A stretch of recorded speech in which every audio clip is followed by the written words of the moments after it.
21st Passion for Speed Festival is proudly brought to you by Marlboro Crane Hire and G&H Transport. Amazing to think that Zwartkops International Raceway is bringing you the 21st edition of what was originally known as the Springbok Series, then became the David Piper Series, and now the Passion for Speed Festival. And great to have crowds back in the audience and a full contingent up on the gallery and up on the banking, and some international guests have joined us as well, even though we're in the middle of COVID. Let's kick things off with the Marlboro Crane Hire, legends of the 9-hour production cars and under 2-litre class. A big field including Jeff Kruger, who'll be looking forward to a big battle with Henny Groenewald, Sarel van der Merwe and Lee Thompson at the front end in the big bangers. And Supervan, as always, is fired up to be here this weekend. Our international competitors have also come and joined us, and it's fantastic to have them here. And they've got some of the Trans-Africa racing machines on track, including Mark de Toy, who'll be out there with Morten Bijleveld and Jeroen van der Heevel, pushing hard to try and ensure that they can be at the front end by the time the flag drops. Lights out and down towards turn one. A great start from de Toy. Looks like he might get the whole shot in there. Look out for Henny Groenewald coming from the back of the field. Didn't quite have the qualifying he wanted. And the under 2-litre class is going to be very good. ZB's led out by the looks of things at this stage by Mark van Rooyen.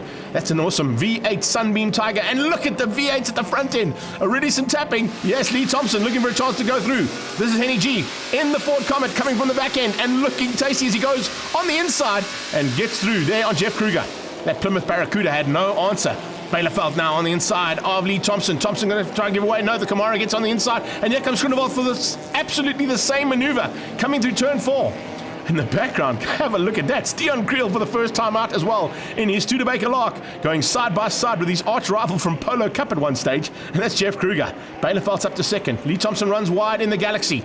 That's a huge car to get right in the corner. And of course has got some big pressure on his inside coming from Kruger. Look out for Supervan. He, of course, is in the number 13 car in the background. That is the Chevelle. And the Smoky Unix Chevelle not quite firing as it normally is. And Supervan having a bit of a tough time to get to the front end. One lap completed. De Toy leads out. Bijleveld in second. And Henny Groenewald already putting the pressure onto the Camaro ahead of him. And we've got the Studebaker Lark. Plymouth Barracuda. There is the Chevelle and the Chevy 2 right on his tail is Jonathan de Toy. And pushing hard to try and find a way through. Problems for Dirk Venter. The Piranha Capri parked on the sideline there for Lindenberg Racing. That's not the way he wanted to finish up the day, that is for sure. Oh, and look at that. Michael Campagna with some damage on the front end of the Black Widow, the 57 Chevy. That's out of Trans-Africa Racing as well. Safety car is now off. Lee Thompson leads out. Bijleveld in second. The Studebaker Lark is in third place with Creel at the wheel, and starting to come through rapidly is Jeroen van der Heevel in the Mach 1 Mustang, looking for an opportunity now as they go across the line. This is going to be a sprint to the line. Can Lee Thompson keep out these probably a little bit more nimble cars behind him? And as I say that, it doesn't look too nimble there in Stian Creel's point of view. It looks like that car wants to throw him out the side window.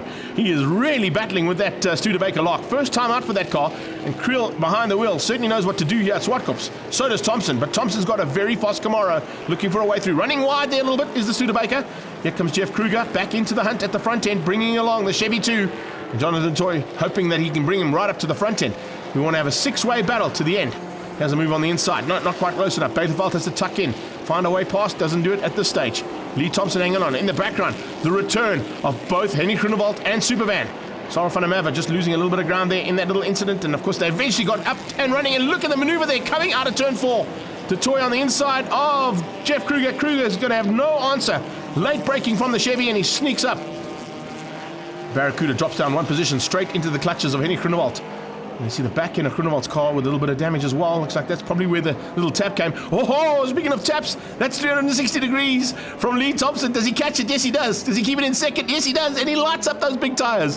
He goes sliding down towards turn 8 on the inside. Oh, how did he get through there? And how did Jeff Kruger miss the block of flats that was in front of him?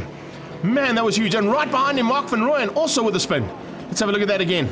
180 degrees. Bijleveld goes flying past. Watch out for the Studebaker to go around the outside as well. Lee Thompson looking at where he is, catches the car, slams it into second gear with that Hirsch box, and down the hill he goes again. But he's dropped right to the back of the field. Under 2 litres also heating up at the front end. A fantastic battle. Mark Miller leading out ahead of the hard-charging Vic Kampfer, and Roger Houston's on his tail. Kampfer in the Tom Kampfer Motors Volvo looking superb. Supervan. Oh, there's no gears. Sarel van der Merwe has run out of gears there. He's got a Chevelle with absolutely nothing in it, and that's going to throw chances of him getting to the front end right out the way. Wow, Bijleveld onto the grass. Henny Groenewald forcing the Chevy wide and onto the grass. The pressure was on. Bijleveld managed to catch it only just. How he managed to stay out of harm's way there, only he knows. The Studebaker Lark is now going to try and give him a run for his money, and so is Detroit. Detroit trying to get up the inside of Steon Creel. Possible change up here between the Chevy 2 and the Lark. Maybe not. Steon Creel just hangs on there. Can you believe that? And he keeps him around the outside of turn 6. Eventually has to slot in though. ZB's at this point in time. It is Mark van Rooyen who's fallen by the wayside now, and what a drive there from Paige Lindenberg. She's moved up into the lead ahead of Alan Poulter. And there is the under 2 litre plus category leader, Carl Pino. I haven't seen much of him in the SV Tech Cortina, but a superb run there from him. He's just off the back end of those ZBs, so slowly but surely getting in. Have a look at this again. Onto the grass. We've seen a couple of cars go off there in the past that have ended up in huge incidents. Very lucky there for Martin Bielefeld as he came back into it. Bielefeld now hits the front. He's ahead of the Chevy 2 looking for the checkered flag. The recovery has been incredible. Since we've lost both Henny Groenewald and Lee Thompson, Bielefeld's hung on, and it looks like Jonathan Detroit is going to come through for second place. Across the line, brilliant stuff. It's Bielefeld who wins out actually over Jeroen van der Heuvel and Mark Detroit in third place due to Steon Creel and Jonathan Detroit breaking out of their allotted times. Jeff Kruger up in a 6th place. Let's catch up now with Michiel Campagna after that big incident in the Bel Air. The start was good. I was happy with the start. I thought I'd just keep the first lap a little bit quiet. And then the Capri, number 90, went off in the grass going up the hill. And I saw him coming, going, and I thought, I was leaving the throttle already. And then suddenly he came on the track and then I hit him. So, yeah, that was pity. Then, I went into the pit lane when the red flag. We pulled a little bit all the things off the tire. I could go again on the back of the grid. And then I was taking all kind of positions, and I was quite happy with it. But then I lost it in the last lap, pushing too much in the quick corner to the right. But I had a good race. I had fun. Certainly looked like it was a legendary race, as always, in the 9-hour production cars. And there's a bit of damage at the front end of that Chevy Bel Air. I'm not quite sure if there's another one of those around that we can maybe get that front end fixed by the time we get into race number 2. Jeff Kruger certainly fired up for race 2, so is Lee Thompson after that massive incident in race number 1. We're going on board here with Campagna as we cross the line and head down towards turn 1. And what a start there from Mark van Rooyen. Van Rooyen on the inside of Paige Lindenberg in that Sunbeam Tiger. Amazing little V8 special that he's got going there. And he leads things out in ZB. And in ZA, it's all about Lee Thompson. And here come the Camaros. Oh, there's a couple thrown in there for the mix as well. The number 12 car coming through there for the first time. And Jeff Kruger with a problem. Jeff Kruger going inside, trying to avoid one of the cars who was just a little bit out of shape, and he caught the grass, had to drive the Plymouth Barracuda straight onto the grass and go side by side now with some of the under 2 litre class. And speaking of under 2 litres, we're on board here with Vic Kampfer, tucked in behind Houston. Houston going side by side there with Mark Miller. Mark Miller just ahead of the under 2 litre plus car of Carl Pino. A little bit closer between those cars this time out, hopefully all the way to the line.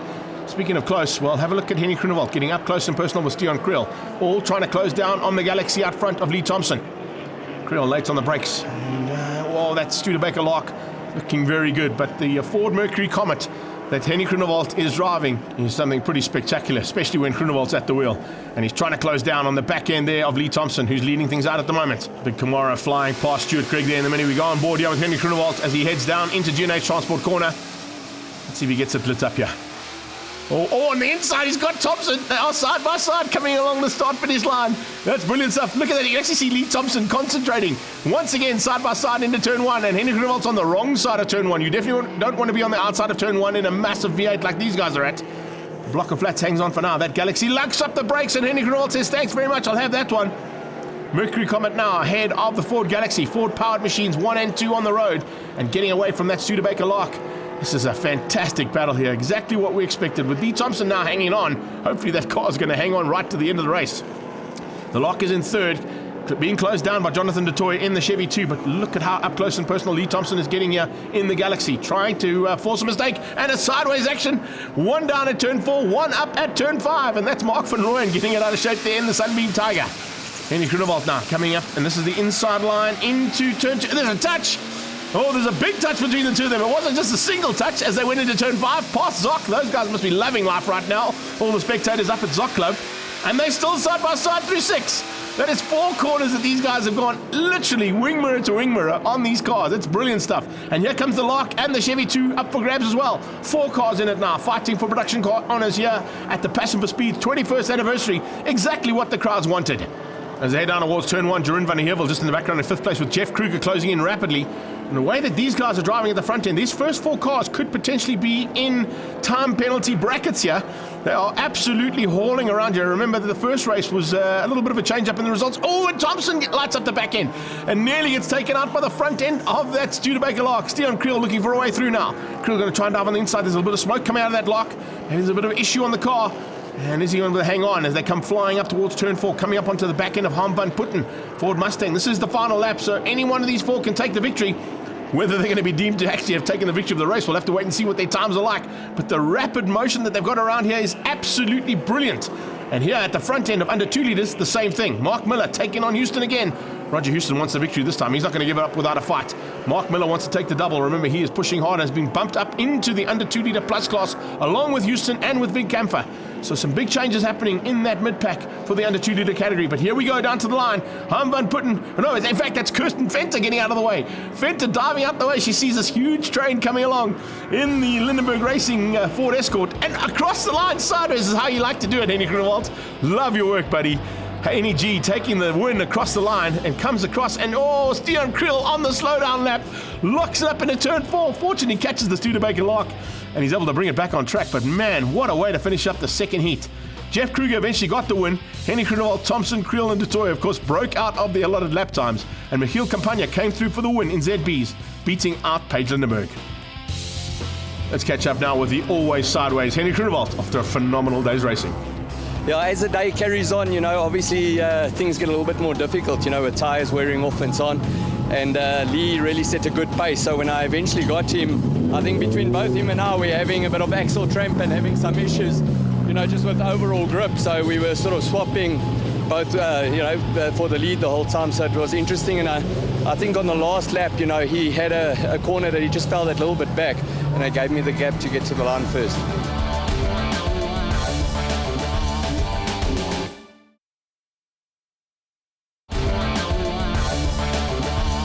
Welcome back to action from the 21st Passion for Speed Festival at Zwartkops, and great to see big crowds out here. It's certainly been missed, and they are loving seeing all this magnificent machinery on display. We're going to get onto circuit to show you exactly what it's all about. T5 Ford Cortina. We've got a Mercedes-Benz that won Le Mans, a replica of that. Look at that, Rudolf de Vos and his dad's 1971 stock car championship winning car. This is what it's all about at the Passion for Speed Festival, and seeing all the livery and all of those magnificent vehicles on display and being driven around the circuit for the very first time here this weekend. G&H Transport Extreme Supercars are up next. Dane Angel has made his way all the way from Cape Town to come and battle out for this championship, and the first round of the Extreme Supercars kicks off this weekend at the Passion for Speed Festival. Some new drivers coming into the mix as well is Richard Ritz in the BB Motorsport Nissan GTR. But a big field of cars are going to be going to battle, including the Stradale Motorsport camp. They brought in a couple of guys. Darren Winterboer has come all the way from Bulawayo, and he's looking forward to fighting it out as well as we go and get underway, heading towards turn 1. Great start from Angel. He leads out over Richard Ritz. Ritz right up there and makes a welcome return for the very first time to official circuit racing for about 10 years. Brilliant to have Richard back again, and he's already getting pressurized there by the looks of things as they come through from Jonathan Du Toit. Yes, Jonathan Du Toit in the Stradale Motorsport Lamborghini this weekend, having a look at the GT3 option for 2022. And got an awesome opportunity to drive that car, and is now flying in third place. Look at the battles in the background though as they start to heat up. Mark Du Toit already looking for a way through there on XO, and putting the pressure on to Mark Du Toit is the Dryzen Environmental Lamborghini Huracan, looking very tasty in the hands of Greg Parton. Top of the hill, no changes in that first 5 cars as they come through there. Keep an eye out as well on a very fossil Lotus Exige. Richard Pott behind the wheel of that car. He's changed up from his allegiance with Porsche and has now jumped into a Lotus Exige. Very quick little and nimble little car, particularly around here. Behind him it is Hammond, Damien Hammond jumping into Sam Hammond's Lamborghini. Zolila Letlaka with a problem, pulling the McLaren into pit lane. Dion Duplessis dives on the inside of Charles Oranges right at the back there in the Stradale Porsche. The reason he's so far back is all of his race cars at the moment are being prepped for the Kyalami 9 hour, so he's definitely not going to be too happy with having to fight in the mid-pack. But his client up the front end is loving life in the Lamborghini. He's having a good fight though, side by side with Dion Duplessis and the KTM Crossbows. They're going to turn 2, right on his tail is Ant Blunden, and the Bisc and BISC Lamborghini diving through there and getting ahead of the Porsche, so just putting himself between the 2 Porsches. Battle continuing here between Greg Parton and Mark Du Toit. Du Toit under big pressure there from the Huracan, and the Dryzen Environmental man from KwaZulu-Natal, Greg Parton, definitely looking for an opportunity to get through there on that Ferrari. He wants to be the leading Italian brand in that little pack. Ricky Giannacara going side by side. Oh, looks at the inside. Can he find a way past Nicky Dix? I think he might have got through. Nicky Dix just allowing him a bit of room. And then right at the back of the pack, we've got Johan Hutting in the 350Z. Richard Roots on the sideline. Yellow flags into turn 6 and 7. They'll be a bit concerned about where that BBR Motorsport GTR 35 has ended up. That's not what Richard Roots wanted on his return to circuit racing. And there's been a lot of work on that car.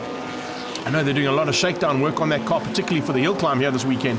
But great to have him back in circuit racing. Once again, the BISC Lamborghini dives on the inside. KTM Crossbow, no answer. So Lambo leads out. The Trofeo car now just ahead and pushing to try and get through there. Cash and Nika just behind them as well. Good start there from Cash and Nika. He's had a fantastic start to the season. And hopefully he's going to be with us the entire season long, because remember, he not only participates here in G&A Transport Extreme Supercars, but also, and he spun out. Caught him out there with the commentator's curse. Megastar Wholesalers Porsche spins out at turn number 4, rolls back into the kitty. Now, can he get back on track? We'll have to wait and see as he comes up there. He's just caught the splitter. And that's possibly the reason why he went off, I think, is because there's also a car on the inside of that circuit and inside of turn 4. That's Richard Pott in the Lotus Exige. So Pott and Nika bring out the safety car. That's a pity. The Toyota 86 moves back into pit lane, and here we go with Dane Angel leading out over Jonathan du Toit. So Lila Tlaka is back on track, but he's a couple of laps down off that incident, and of course going into pit lane afterwards. And you can see he's now going to have to fight out with his teammate. Charles Orangi's right on his tail as he comes flying into turn 1. Orangi's has got the massive Morgan Root, Mazda and Ford Toyota Lexus V8 on his tail, looking for a way through as we get into the restart. Angel leads out. Du Toit in second place. Letlaka moves out the way, realizing that it's his teammate on his tail, and I think that's exactly what Charles Orangi's going to have to do. Orangi's has to give way there. Ben Morganroot goes flying past. Charles Orangi's came into the pit lane as well, so both of the Stradale cars have been into the pit lane in this 15-lapper. It hasn't quite gone according to plan for the two of them. That splitter's still damaged there on Nika's car, but he's still circulating. He managed to find another way onto the circuit. Further back, keep an eye out also on Jaco Nel, second of the GTR 35s out there. A super effort there from the Wealth Group. Listen, man, but checkered flag is out, and just hanging on is Dane Angel. Angel rolled out in the end there, wins out Class A Plus ahead of Jonathan du Toit and Ben Morganroot. Class A goes to Hammond, GT3s goes to du Toit, and Class B going to Anne Blunden a bit further down in 8th place. Let's catch up now with Richard Pott to find out what went wrong in the Lotus Exige. Well, apparently, my mechanic tells me that there's an oil flag was just coming out on the fourth corner, just as I approached it, and I went round, and needless to say, I did a nice drift, which finally ended in a spin, and then I was on the inside. But I missed the oil flag because it arrived just as I arrived at the corner. So, I don't know, that's it. We'll head straight into race 2, a little bit of preparation for some of the cars, and a couple of guys looking to get back on track. Hopefully, Rekard Ritz can do that. Looks like they're frantically working on that car. Charles Orangi will be looking just to wrap up as many points as possible for himself to ensure that he goes into the championship next round with a reasonable amount of points, as he'll be in his original car, of course, by that stage. Now, as the lights go out, we go down towards turn 1. Another good start there from Dane Angel. Can anybody outgun Dane Angel today? There's only 2 cars that could possibly spoil his day. One is right on his tail, that is Jonathan du Toit. But remember, Jonathan du Toit is, of course, in a hired car today. It's not quite his just yet, but he's certainly looking like he knows exactly what to do behind the wheel of that Lamborghini.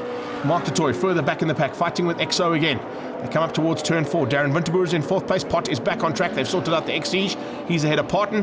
Hammond ahead of Zolile. And it's Duplessis flying through there. Ricky Giannacara. And right at the back of the field, that's completely different to what we'd normally see. Charles Orangis in the Porsche. He'll be looking just to try and secure as many Class B points as he can. They come flying through here. Oh, look at Hammond running wide there. There's a possibility with a bit of a problem there on Damien Hammond's car. We'll keep an eye on that Lamborghini Trofeo of his. The field come flying down towards G&H Transport Corner now. It is very, very awesome to see all these cars in full flight and kicking off the 2022 season here at the Passion for Speed Festival. So Lili Leclerc will just be looking to go slightly better than what he did in the first one. Remember, he had to go into pit lane for a quick checkup, but the McLaren seems to be firing on all cylinders now. That 650S GTS all over the back end, and a big fight on here in this mid pack. Great to see the fight between the manufacturers as well. Lamborghini, McLaren, Porsche all thrown in. Oh, is that more smoke coming out of the back of the Lotus? Looks like it is. There could be another, and there's something else coming out of the back of the Lotus. It's not only smoke. There's definitely a problem on that car, and there's a massive ball of flame coming out of the back of Richard Pott's Lotus. I wonder if he realizes it. As he comes up towards turn 5, he gears down, massive flame out the back end as well. And there's definitely a problem there that could potentially be ruining not only his day, but potentially even the circuit's day. Something dropped out of the back end of that car. He pulls to the side, eventually coming up towards Kenwood Corner and off the circuit. But I think there's a good possibility that there's going to be something out there, yeah. And Darren Winterboer has felt it. First car off there is the Barron's Motorspares BMW. And the man from Bulawayo has got lit up and completely out of shape coming into turn 8, G&A Transport Corner. Whether he gets going or not, we'll wait and see. Let's see if it's affected anybody else. The Ferrari of the Toy goes through there, the KTM Crossbow of Duplessis, and they've got green flags after the start-finish line, so it looks like it's only into that turn 8 section that there might be a problem. We'll wait and see if anybody else is going to be affected by that. Dion Duplessis trying to fend off slightly more powerful machinery. He's attacking the Ferrari. He's defending on the Trofeo of Ricky Jonakaro. And that little KTM Crossbow doing a superb job as always. Remember, he's 1 year in completely torrential downpour conditions. He's probably hoping for a lot of that now. As we see Damien Hammond going through turn 4, right on Cash and Nika's tail. Nika is closed up onto the back end of Greg Barton. We've got a spinner. The leader spun out. Dane Angel has spun out through turn 1. On the exit point of turn 1, I think maybe he's put a wheel on the dirt there. He gets going again. And the Autohaus Angel and GT Club Sport Porsche eventually gets going and back into the action. But it's allowed Jonathan du Toit to take the lead. Du Toit in his debut in the Lamborghini looking for a chance now to possibly win something out here. A little bit of a change up in lines, and that's why Damien Hammond had to run off circuit as well. I wonder if there's some fluid down on other areas. You can see Ricky Jonakaro gesticulating there going, come on guys, there's something out on track that's not allowing us to push it as hard as we'd like. Greg Partner spun out. That's the 4th car now to spin out. And Jonathan du Toit, trickles across something on circuit and nearly. Eventually we got a change of surface flag being shown. I wonder if they're going to have to stop this one. We'll wait and see. They go up to the top of the hill. Change up for the lead. Dane Angel going around the outside of Jonathan du Toit. He's not going to give this up without a fight. Although he's going to have to be very wary because that car does have to go to duties next weekend at the Kyle Army 9 Hour. And he just climbs on the anchors and allows Dane Angel through. Jonathan du Toit has had a fantastic test in that car. Look at Hammond going side by side. There's definitely a problem there. Maybe he's using the switching from side to side to change the gears in that car. He can crash change in that car if he just flicks the car, and eventually a red flag. Red flag has been called.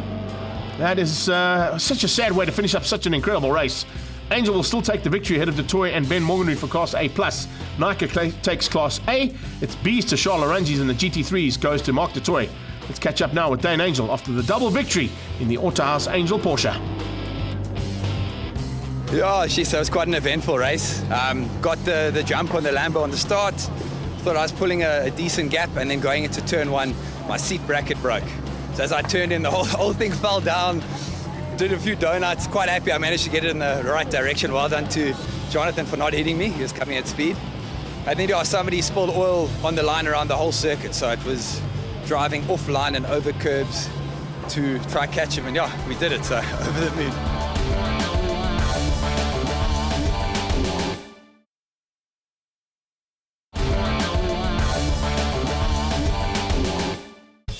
Welcome back to Zwartkops and the 21st running of the Passion for Speed Festival here this weekend. Crowds are in full force and they've been entertained very well.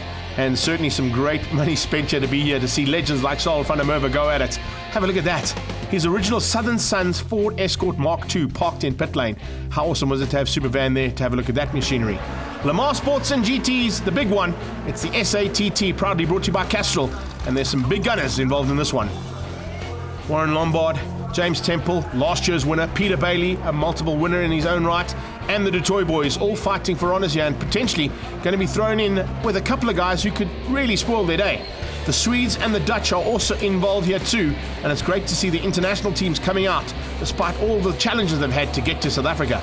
And we definitely love that they're going to bring all their friends back next year and hopefully have a full contingent.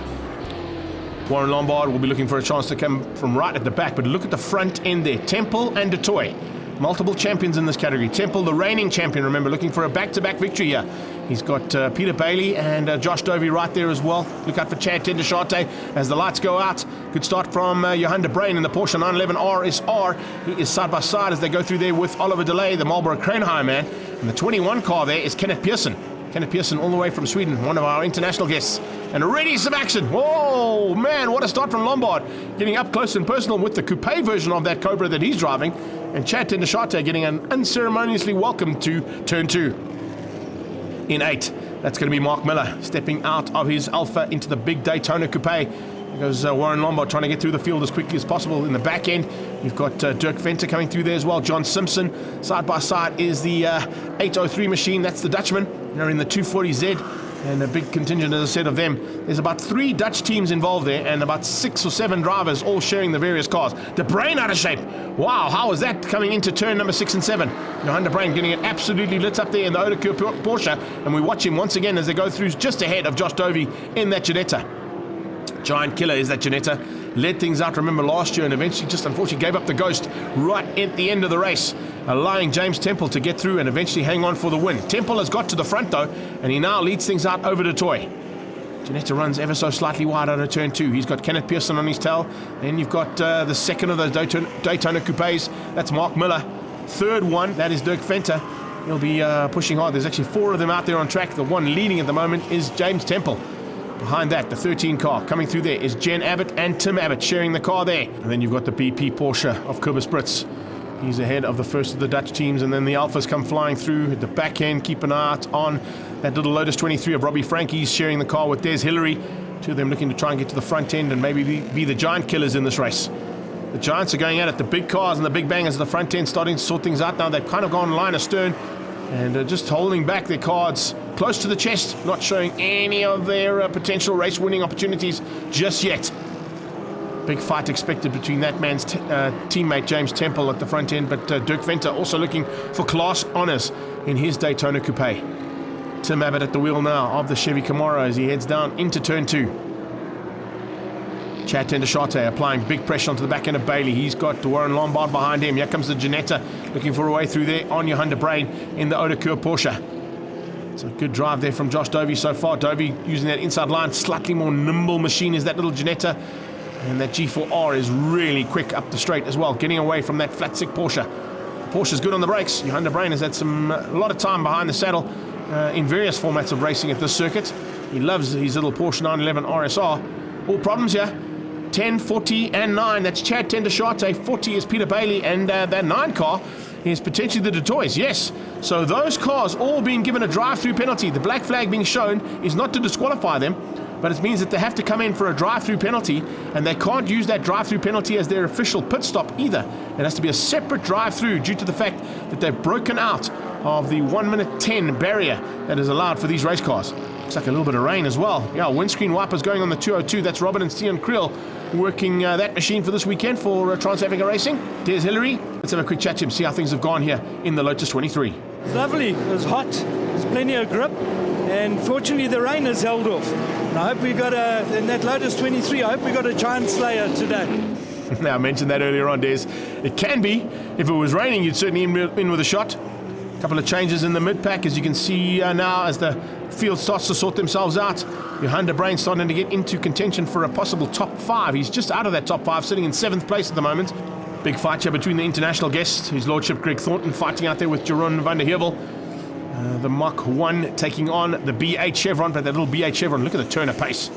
G12 now into the pits, problems here. Or is it John Simpson coming in for a scheduled stop? At the same time, Mark Miller comes in as well. These are compulsory stops. They don't necessarily have to refuel, although you can refuel these cars if you need to. One of the lead cars there that the toys are in. Let's catch up with Mark and see how things have gone so far. Yeah, well, it was going well. I mean, we had a fair start, and I was sitting behind James. Everything was running to plan. And then I think I went a little bit over the breakout there. And then I think my car started throwing a bit of smoke off the back, so I got the mechanical warning sign. I came in, they've checked it out, there's no oil coming out, so we're going to go back out and see how we go from here. Greg Thornton into turn 2 there. He's moved himself up into about top 5, just behind Chad Tendershate in the AC Cobra Coupe. Nice little battle between that B8 and the Cobra Coupe about to start. Johan De Bruyn absolutely hauling around you. Incredible to see how this little flat 6 Porsche is running in amongst these big bangers and giving them a good run for their money. So De Bruyn looking for a chance. Oh, problems. Is that Detoy? Yes, it is. Jonathan Detoy on the sideline in the GD40. So something has gone wrong there. Looks like as well here for Robin and Stian Creel. Let's catch up with Robs and find out exactly what the problem is. It was good. It started off quite well, and then when I started braking, the car kind of veered to the left. So I'm not sure exactly what issue is there. But there seems to be a problem with the alternator. I think it's coming loose, so they're trying to fix it now. But we spent a few minutes in the pit, so it's not ideal. But nevertheless, we had to have fun, so that's all that counts. Jeroen van der Heevel bringing the Mach 1 onto the side of the circuit as well. Problems for the Mustang, and that will put one of the Dutch teams out of contention. Well, Mark Miller circulating very slowly with his hand up in the Daytona Coupe from Trans-Africa Racing. That's a big pity to lose that car. And a couple of hands up there. That is the Ginetta going past as well of Josh Dovey. I wonder if he's got a bit of an issue. Let's see how things have gone here. So we've got a battle at the front end here. James Temple still leads out at this point in time. And I wonder if those gesticulations were saying that it was rain. Ishmael Beloy is in. Chad Ndashate on the sideline. Oh, that's not good. I wonder if these pit stops are now going to be the reason that the race could be won, particularly if a safety car's come out. Let's catch up now with the Underbrain. Yeah, it's going well out there. It's all fun and games. The car seems to be braking all over the place, and we might have timed the safety car to perfection. We just hope it, we'll see how it plays out. It's all about strategy, especially if you've got an old, slow car. It's not that slow, that car, that's for sure. A couple of guys diving into the pit lane. James Temple is one of them. So the leader dives into pit lane, not using the safety car as a window to get that pit stop done. I wonder if that could be a costly one. Peter Bailey potentially now leading out overall. Where is Warren Lombard? Not too far behind him. That's the battle for the lead at this point as Dirk Venter goes on the inside of one of the Dutch cars, the 240Z. Coming up on Harm van Putten. This is James Temple in pit lane now.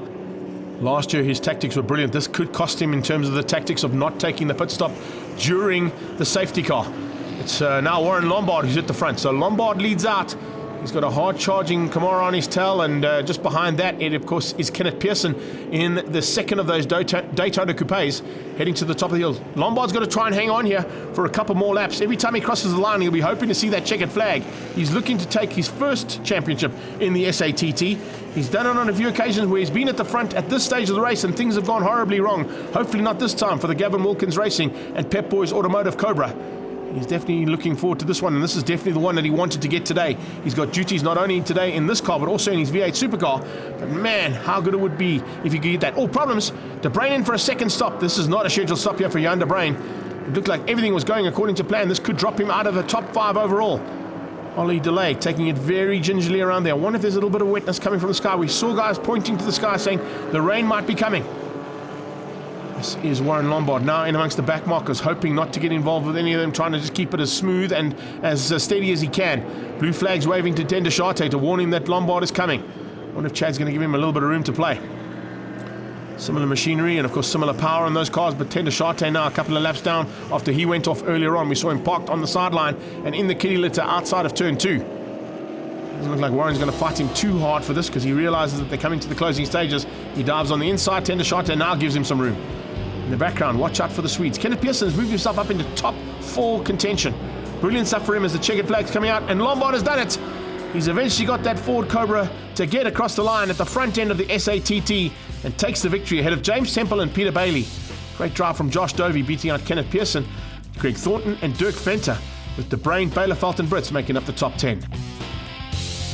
We've got a chance now to catch up with our top international competitor, Kenneth Pearson. The handling of the GT40 is more easier, but maybe there's more power in this car, and otherwise it's quite similar. It's good. It's a short trip. I'm going back tomorrow again, so... The happiest man out on track and now in pit lane is Warren Lombard after taking this title. Hasn't it home yet? 5 years of trying, being so close. We've been so close every time, so I think I still need to let it sink in for now.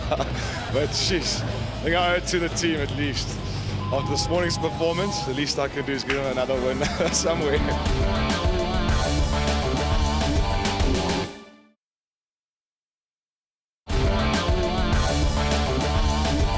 Welcome back to action of the 21st Passion for Speed Festival at Zwartkops.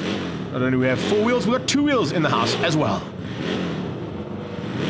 including KP 600 championship winning Ducati. Dave Peterson catching up with some of the riders who were there today. Karen Gill raced that beast of a Kawasaki all those years ago. Karen, I don't know how you rode that bike because it was about way too big for you, but this must bring back a lot of memories for you. Dave, yes indeed it does. I started racing this bike in 1973 and I was the first woman to ever win an event at Donnybrook when I was 18 years old. Jeff Downing owned it. I bought it from him. There were very few of those bikes bought into Rhodesia. They were actually called a Widowmaker, and the motor was from a crashed one, and it was built up by Jeff Downing. The front end was by your father, who at the time had the Rickman mould, and he made the fairing for that very bike. Unbelievable story. Now here's another story, Rob Panther. Rob, I only found out recently that you were the motocross champion, dirt track champion, and road race champion way back when in Rhodesia. Yeah, Dave, fortunately, you know how things go, and I did it all the wrong way. I started road racing, then I went to motocross and then dirt track. And normally everybody does it the other way around, but me being otherwise, I did it the other way. But we had good fun those days. So McLeod, been a while since you've been at a racetrack. Brings back a lot of memories for you. Yeah, it does, Dave. It's really nice to come back to the racing and see the old guys. Everybody's got grey and older, but yeah, it's nice to come back. Been out of the racing for quite a few years now. Into the cycling now, trying to keep fit and healthy and enjoying that. Also pretty impressive machinery here today, cars, bikes. This is really what it's about, I suppose. 100%, yeah, it's nice to see a big turnout. All the cars, some really impressive stuff here. Yeah, the technology has just moved on so much from our days, you know. But yeah, it's nice to see the really taking off nicely. Great to see you here as well. Thanks, Dave. Yeah, nice to see you guys as well. Ian Grote, once again a great display of some of your fabulous motorcycles, and some of them make one hell of a noise. Well, some of them haven't been run for 2 years or more, David. The little 250 hasn't run for something like 4 or 5 years, you know. But I don't know, there's a name for us, and they call us sad bastards in Europe, you know, so they've got nothing else better to do. But I think that, you know, old age is a destination that we all get to. So really the thing is that it's a show of the past. I mean, these AJSs were designed in 1928. They were the only bikes you could buy for Grand Prix for 30 years. So that 250 Honda there, I saw in the Isle of Man in 1964 as a junior oil slick. I was a little oil slick then, you know, and it just blew me away, you know. And then I built the bike for Jim on one condition: don't die on me, okay? Because it took 2 years. Each one of these bikes is about 2 years to build, you know. And you bring bits back in your suitcase. It's like a big giant Meccano set, you know, a gearbox. I mean, the 500s do 240 k's, 250 k's an hour, and they got great brakes. Some of them no brakes at all. So they were really quite brave, you know. Those days they were very brave. Mike, apparently nobody from Cape Town has ever actually won a race. Is that true? Is you from Cape Town? Yeah, we won some desert races in Namibia. That doesn't count. Bye-bye, Mike. Yeah, you give me a hard time again. But more famously, I've got 3 faces from, well, I was going to say the 1970s, but I think these guys have raced in every decade. Les Frambadar standing right here. Les, quite amazing history of bikes and yourselves here today. Yeah, David, it does go back to the 60s, you're right about that. And amazing that you guys are still around with motorbikes. Yeah, I never thought we'd last this long, but still enjoying the bike. Kevin Hellier, brought your 250 Yamaha here. I think that's probably got the most history of all your bikes. Yes, it certainly has. That one I won 2 SA championships on, took it to the British Grand Prix, crashed, and yeah, I've kept it. It's nice. It's a really nice bike. And great history here today. Yes. Yeah. Sorry, Dave, I was telling you, Kevin's the only guy who could fit into his leathers. His original leathers. Yeah, I think Alan North. Probably and Alan North. Yeah. Yes, But Kevin cycles a lot. Yes. Great to see you here, Kev. Absolutely fantastic. It's a pleasure. Nice being here, Dave. Last but certainly not least on this list is the infamous Keith Zeeman. And when people often confuse us, and they say to me, aren't you that guy that lives in Glen Vista? I say, no, that's Keith Zeeman. Keith, great to be here, hey? That's great, Dave. Bring back a hell of a lot of old memories and old people, especially Kevin and Les. They're very old. Not as old as you then? No, I'm still a youngster. From 2 wheels back onto 4, and some of the categories joining us here this weekend. Great to see such an incredible amount of race cars on track, including the historic racing series with a big field of contenders. Single-seaters always put on a fantastic show, and we had some big action with them as well. A couple of big moments for some of those single-seater drivers. BMW M Performance Parts Race Series brought their new sponsor along for their very first outing for 2022, and that's the kind of action we expect to see from them all season long. And Thomas Potgieter will be looking for some new Performance M parts for that M3 of his, as will Sief Marie Sr. as he got it out of shape in the Roofshaw Midval Historics. A couple of cars getting up close and personal. Historic Pursuit Series, as always, putting on a good show, and the last 2 laps of their action is always spot on, especially when they've got the percentages right. Percentages at the front end of Lotus is always good, with Suzuki Alberton behind them, and Jeff Kruger went on to take a double victory on the day. Mobil 1 V8 Supercars kicked off their 2022 season with a victory coming out of the Italian stallion, Franco Di Matteo. Let's go back to live action now from the Little Giants out on track, proudly brought to you by Marlboro Crane Hire. Poulter on the front there in the Ford Corsair, side by side, looking for a chance now to take on Gary Stacey in his Ford Cortina. Carl Brink there as well in the Mini, always a very, very hot contender, along with Terence Boertes. And as they head down towards turn 1, good start there coming out of the Minis. Mid-pack starting to heat up as well. John Dendeshate getting through there in the Protea, under the cock around the outside. And looks like a little bit of a fight on there between Josh Dovey and as he comes up on the inside, what a move. Oh, Boertes looking very, very dangerous right from the word go, trying to bring that broad speed machine right into contention for the front end, but the 2 Fords out front lead things as they come out of turn 2. Brink now side by side with Dendeshate further back as they start to sort it out. Ishmael Beloy coming through as well in the 201. That is the GSM Dart as he comes up onto the back end of Andre de Kock, his stablemate. The rest of the pack go flying through and up towards turn number 5. This is the 111 of Brink. That is in the British Racing coloured Cooper S. And he looks to try and close things down there on that Lotus Cortina just up the road from him. Just down the road at the previous shot, we saw the Corsair of Poulter pulling to the sideline, so a little bit of gremlin still to be sorted out there for Alan Poulter in his new car. He'd normally be in the Volvo 122, but today decided to bring out the new car. Didn't quite work out for him. Christofides now looking for a way through. Gets up the inside of the Protea of John Dendeshate. Dendeshate with some pressure being applied there by the 142 of Ben van der Westhuizen. He's had dual duties to do. He's literally just climbed out of his single-seater and straight into that Lotus Cortina to make his way into the fight that's happening here. Dendeshate hangs onto the inside line right behind Christofides as they come across the line and complete another lap. Boertes hanging on for the second spot at the moment. Gary Stacey getting away from the field in the Ford Cortina. Here comes Dendeshate now. Moving one position up, gets through on 142. Big pressure from Christofides now on Boertes.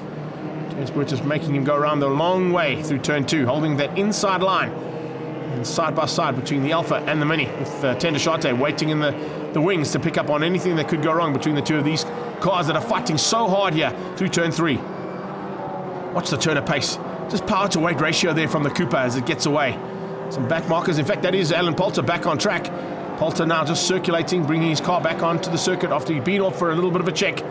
Must be some kind of misfire or some kind of issue on that car that's not allowing it to pull as what he'd hoped for it could do. Because remember, he was on pole position, so he's definitely the man who had the pace. Unfortunately, just didn't work in race pace.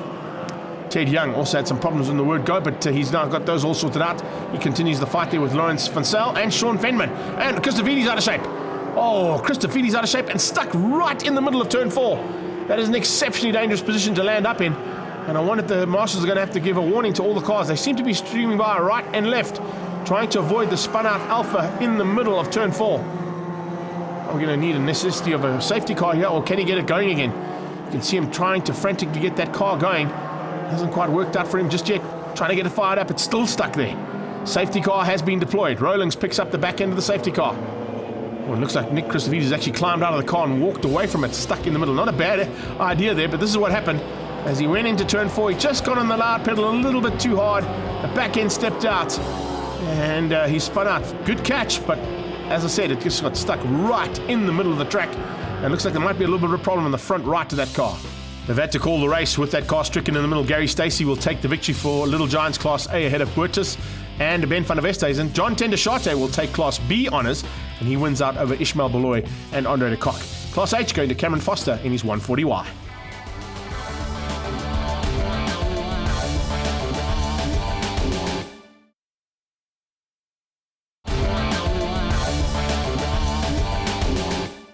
Welcome back to the final bit of action now from the 21st running of the Passion for Speed Festival here at Zwartkops. The crowds are loving life being back here at the circuit and not having to watch it from our live stream. But we did live stream on the day and had some big hits as well on social media. A massive thanks to everybody for coming out here for the 21st anniversary. And we roll into the final bit of action from the International Sports Prototypes. Some big bangers involved here. Jonathan du Toit's B8 will be looking to take on Franco Scabranti in the B19. De Bruyn will be back out in his Porsche. And we're looking forward to some Chevron B19s involved and a couple of Can-Ams and Porsches thrown into the mix as well. It's a big field of very, very spectacular cars as we head down towards turn 1. Great start from Franco Scribante. He gets the whole shot around the outside. A good start coming out of the Chev Camaro as well. And a fantastic start from that B8. Peter Bailey in the 917 Porsche just taking a little bit of strain. Went a little bit wide coming out of turn 1. Put a wheel on the dirt. It's a dangerous position to be in. And spinning out! Right from the word go is the 19 car. That is not what Peter Jenkins wanted. The Jedi just getting it locked up out of turn 2 and the back end stepped out. Andre Mercedes under pressure already. It looks like the Porsche, Lola and 917 battle all about to start raging here in the mid-pack. Look at Mark DeToy sliding that Lola T70 Spider through turn 4. His brother's at the front. Jonathan DeToy hits the front in the B8 ahead of that B19 of Franco Scribante. Franco Scribante now going to try and close down and get back position back again if he can. Headed down towards GNH Transport corner now. DeToy under pressure from Scribante. You can see they're starting to get into the mix there. Henry Groenewald just behind that. Mercedes with problems. Team Perfect Circle Porsche pulling into the pit lane. That's a big pity to lose on Mercedes. They'll continue the battle at the front end without him. He'll be sad to lose that 6th place he had on track. He was leading his class, but now the battle continues at the front end. Once again, it is DeToy into turn 2. How many times have we seen this B8 ahead of B19s and even bigger cars? It's a very nimble little race car from Trans-Africa Racing and one of Jonathan DeToy's favorite cars to race around here. In the mid-pack, all about Porsche battles. Eamon Klucher fighting out there with Brian Algar in the Jägermeister Porsche. Kobus Brits back in action as well in his BP Porsche. And Brits looking for a chance to win out and possibly in contention for honours in Class C. Roy Campos is definitely the fastest Porsche on track at the moment. Can he do anything about staying ahead of that rest of the pack of Porsches that he's involved in? Second of the Lola T70 Spiders out there as well. Great to see that one of Russell Fear. And here's a possible change-up for the lead. Franco doing it to perfection. Coming out of turn 5, inside line. Forced DeToy wide, sneaks up the inside, and the B19 hits the front again. So we've got Scuderia Scribante at the front end, ahead of Trans-Africa Racing's Jonathan DeToy.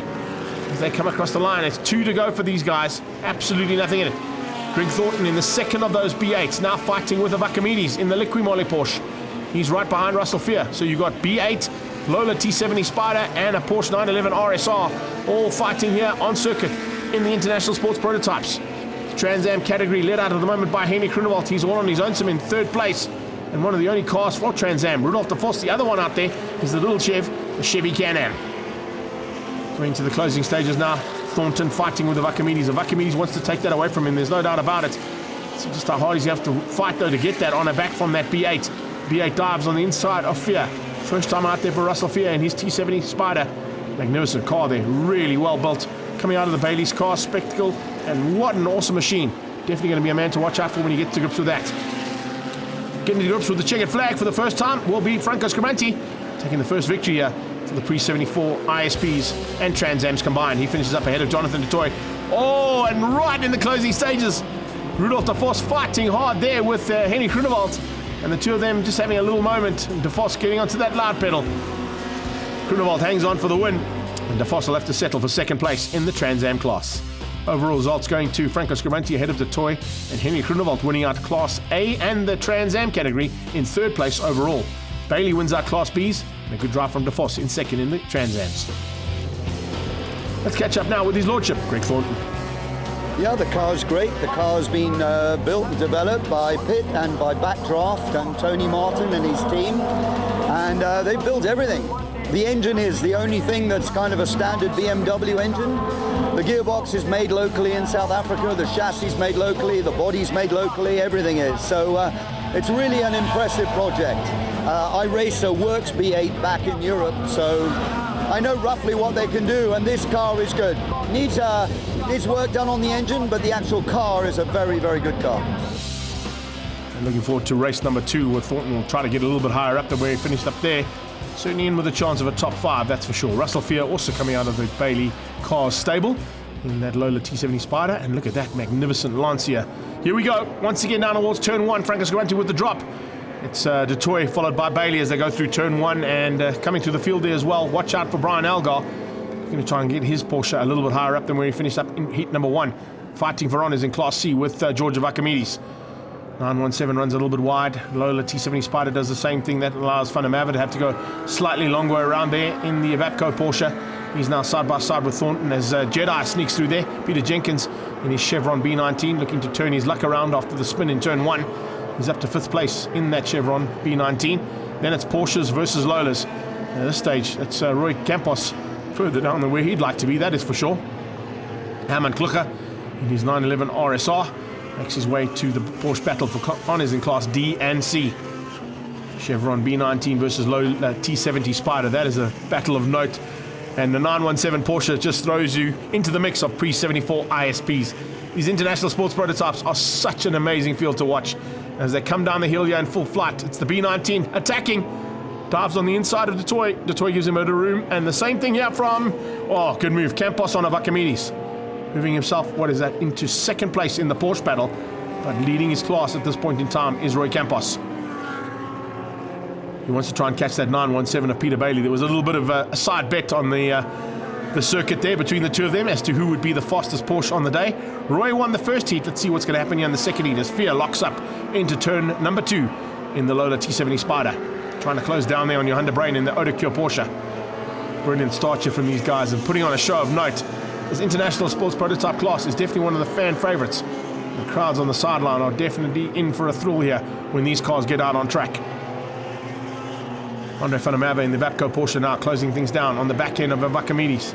That's for the lead of Class C. Who's going to have what it takes to win things out? Big move again from Jenkins, diving on the inside of Detroit. Detroit giving him some room, and we'll give him some room only just to get through the corner. Then we'll resume the attack heading towards turn 1.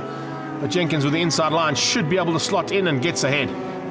So that wins Chevron B19 in the replica colours of the replica car that car is based on. Brilliant stuff to see it in full flight now and not spinning out. It's definitely a car that is right in the right place here with ISPs. Nice development being done here on this Chevron B8. Thornton loving life, as you heard in the interview, and enjoying what's being done in terms of the production of that car and its potential. He's closing on the back end of Roy Campos, but Campos has got a decent enough margin to keep him out. Avakamides and Van der Merwe going through on the 917. Problems there for Bailey. Bailey dropping by the sidelines there in the 917 Porsche. Hasn't gone his way today in that 917, that is for sure. But what an incredible car to have in this mix as well. So up front, we've got Scribanti, B19. Detroit is 2nd in the B8.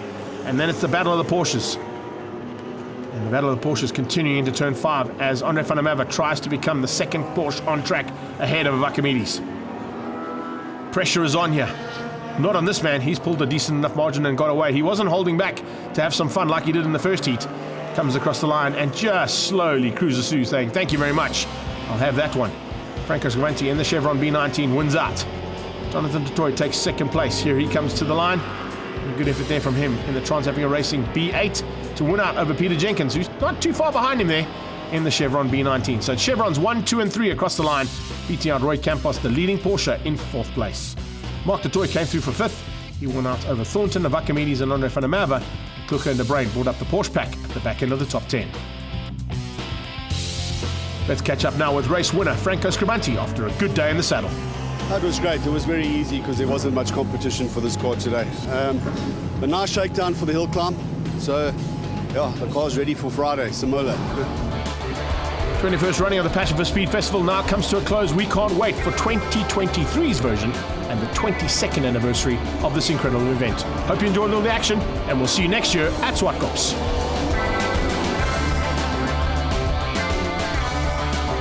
The 21st Passion for Speed Festival is proudly brought to you by Marlboro Crane Hire and G&H Transport.